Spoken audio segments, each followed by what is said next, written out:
Hello guys, welcome to Esha YouTube channel. మీకు video నచ్చుతున్నా please friends like చేయండి, share చేయండి, సబ్స్క్రైబ్ చేయండి, కామెంట్ మాత్రం తప్పకుండా చేయండి. మరిన్ని వీడియోస్ కోసం నా ఛానల్ని సబ్స్క్రైబ్ చేశారని నేను అనుకుంటున్నాను. ప్లీజ్ ఫ్రెండ్స్ నచ్చితే లైక్ చేయండి, ప్లీజ్ సబ్స్క్రైబ్ చేయండి. నిన్న మాధురికి తనుజకు బిర్యానీ విషయంలో గొడవ అయింది కదా. ఆ గొడవ అయినప్పుడు నాకైతే నిజంగా దివ్య ఎందుకు ఇంటర్ఫియర్ అవుతుంది యాజ్ ఎ క్యాప్టెన్ కాదు. భరణి గారిని ఎవరన్నా ఏమన్నా అంటే దివ్యకు అసలు నచ్చదు. దివ్య ఇంకా గొడవ పెట్టుకుంటుంది, ఘోరంగా గొడవ పెట్టుకుంటుంది. అదే నా దివ్యతోనే ఓవర్ యాక్షనే, అదొక్కటే నచ్చదు.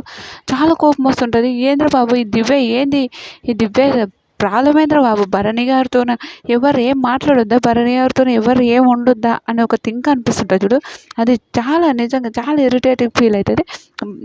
పాపం తనుజ మాత్రం సూపర్ అనుకోండి. తనుజ లోపలికి దొరుకుని పోయి మీరు ఏ బాండింగ్స్ వల్ల మీరు బయటికి వెళ్ళారో మళ్ళీ వచ్చి అదే బాండింగ్ ఎందుకు, నీవు ఆమె గొడవ పడుతురుగా వై దివ్య అని భలే మాట్లాడుతుంది. నిజంగా సూపర్ అనిపించింది నాకు.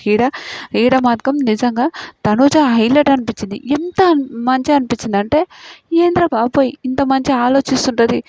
కొన్ని ఇరిటేటివ్ ఫీలింగ్స్ తప్ప, కొన్ని విషయాల్లో తప్ప అన్నిట్లో సూపర్ తనుజ నిజంగా. ఇప్పుడు భరణి గారికి ఒక క్వశ్చన్ అవుతుంది, అదే నాకు సార్ అడిగినప్పుడు ఎందుకు భరణి గారిని ఆట ఆడనివా అనే ఒక థాట్తోనే మాట్లాడి ఇండైరెక్ట్గా మాట్లాడిండు. నాకైతే సార్ నేను యాజ్ ఎ క్యాప్టెన్గా ఓకే, ఆ పెద్ద గొడవ అవుతున్నప్పుడు నువ్వు ఆపడానికి ఓకే, యాజ్ ఎ క్యాప్టెన్గా నువ్వు ఉంటే బెటర్. కానీ ఈ గొడవల మళ్ళీ నువ్వు వాళ్ళు మాట్లాడుకుంటూ నువ్వు ఇంటర్ఫియర్ కావడం నచ్చలేదమ్మా అని అంటారు.